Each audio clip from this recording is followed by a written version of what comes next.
But each of us hears the voice of Sinai differently, depending on many factors: our life experiences, education, connection to Jewish tradition, historical circumstances, and desire to listen deeply and ascertain what it means to live a God-infused life.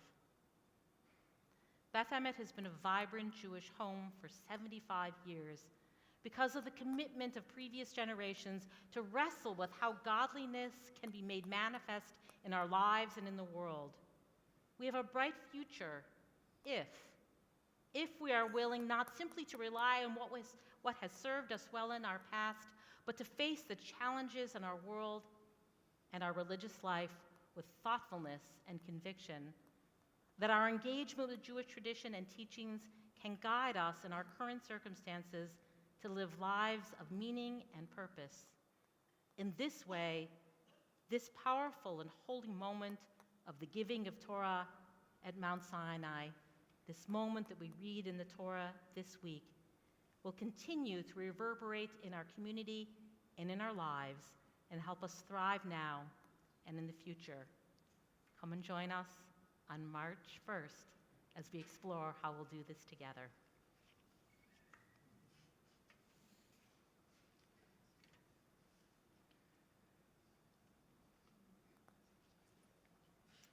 We celebrate this Shabbat all the people in our community who have put Beth Emet in their wills. These people have committed to give a bequest many hundreds of years in the future after they die. We are so appreciative that we are looking forward into that future time to be generous to our community. We know that our community cannot survive on just our annual financial commitment through our dues or through even other kinds of giving, but that we need to have bequests in order to help sustain our community and help it thrive into the future. We are just like universities and theaters and museums and other places that we rely on generosity for our sustenance and for our nourishment. And so we are so appreciative of all of those people who are committing to be generous with Beth Emet in the future, just like we have relied upon those who gave to us in the past. These are all the people in our Dor L'Dor society. If you don't see your name up there, you can talk to the leadership of Dor L'Dor, and I'm sure they'll be very happy to put your name up there if you put Beth Emet in your will. We would love to have you join us and to continue to sustain our wonderful community into the future. Just this past year, there were 2 bequests that were made to Beth Emet from 2 very important and significant people in our community, and I'd like to acknowledge them at this moment. Richard Lowndy. Many people knew and loved Richard Lowndy. His family, they were founding members of this community, that when you come into the educational building, where the old entrance on the Dempster side, it has Richard's father's name, Mason Lowndy. The Lowndeys were founding members of our congregation, stalwarts, generous with time and finances, and Richard Lowndy was also past president of our congregation. And we miss Richard and are appreciative of the gift that he has given to Beth Emet in his memory. We also received a bequest this year from Helene Rosenberg. Some people mispronounce Helene's name. They see it spelled Helene, and they think it's Helene. Helene would say to me all the time when people would mispronounce her name, "Rabbi, it's Helene like pain." Now, the only thing that Helene was really a pain about, as we know, is that she was, for Brent, she was so committed to adult learning. And she was our adult learning chair for more than a decade.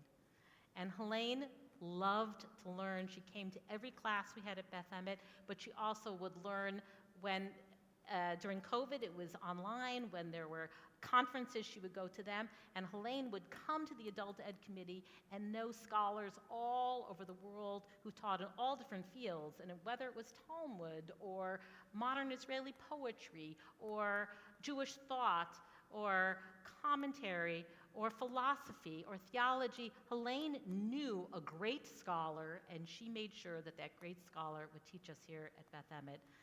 And what we have learned from Helene and all the ways that she was just a pain about making sure that we were as committed to Jewish learning as she was. We miss both Helene and Richard tremendously, and we are so appreciative of their generosity, both while they were alive and now in their passing. May their memories continue to be a blessing as we benefit from all of the ways that they have touched our lives and because of their generosity. I'd now like to invite all of those people who are part of our Dor L'Dor Society who have put Beth Emet in their will to rise at this moment so that we can acknowledge you and offer you words of blessing.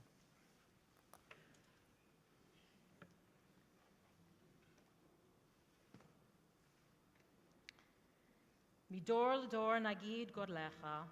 From generation to generation, we give thanks for God's bounty. Holy One of blessing, we thank you for the Dor L'Dor donors who have ensured that abundance will continue to flow into our lives. Their legacy of generosity will allow our community to blossom for generations to come.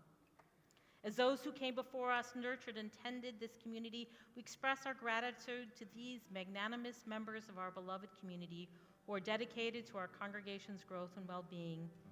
May your blessings be their constant companion, guiding them towards a life filled with joy and contentment. Amen.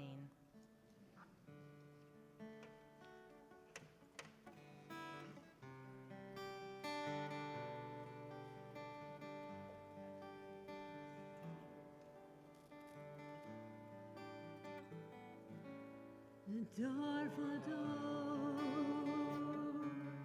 Dor